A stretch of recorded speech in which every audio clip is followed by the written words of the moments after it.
diketahui massa dari sukrosa atau gula C12H22O11 itu adalah sebanyak 34,2 gram. Nah, di mana volume larutannya itu adalah volume airnya itu adalah 250 mili.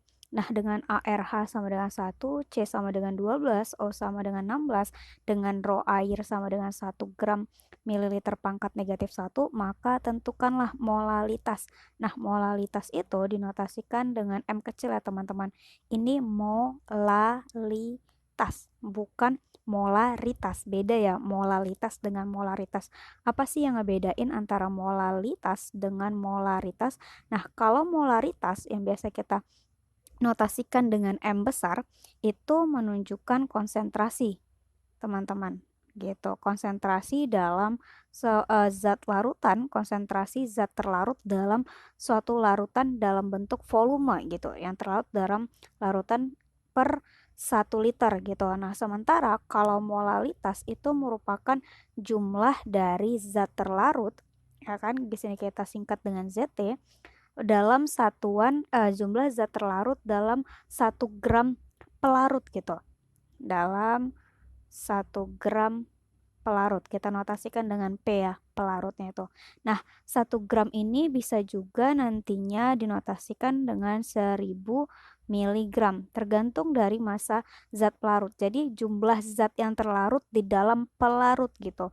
Nah, rumusnya itu kalau begitu ini dinotasikan dengan M kecil, maka M molalitas itu sama dengan mol zat terlarut atau kita singkat dengan NT itu sama dengan 1 gram zat pelarut atau kita singkat dengan ZP.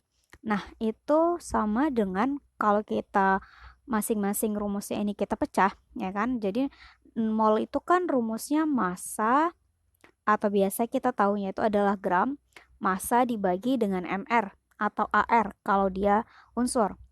Karena ini dia molekul, dia udah zat larut di dalam air, berarti dia udah dalam bentuk dalam bentuk molar, persentase molar atau kita sebut dengan mR gitu.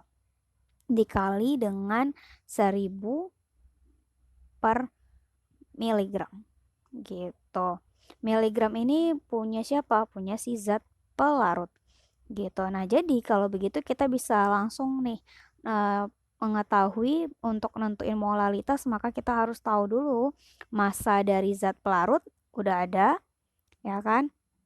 Massa zat terlarut udah ada 34,2 gram, mR-nya nanti kita cari, kemudian 1000 dibagi miligram zat pelarut. Miligram zat pelarutnya itu adalah air, karena dia dilarutkan di dalam air, berarti nanti dari rho ini kita tentuin masanya. Berarti pertama-tama kita nentuin dulu nih, mR dari C12, H22O11. Berarti itu ada 12 dikali C, artinya ARC, ditambah dengan 22 dikali H, artinya ARH, ditambah dengan 11 dikali ARO. Nah, berarti 12 dikali 12 ditambah 22 dikali 1 ditambah 11 dikali 16. Nah, ini kalau teman-teman hitung, kira-kira dapatnya berapa? Harga pastinya adalah ini, maka MR dari sukrosa ini adalah 340, ya kan? Nah, ini MR-nya. Nah, selanjutnya kita harus nentuin massa dari zat pelarutnya nih, teman-teman. Massa zat pelarutnya karena pelarutnya air, maka kita bisa masukkan rumusnya itu adalah rho air sama dengan massa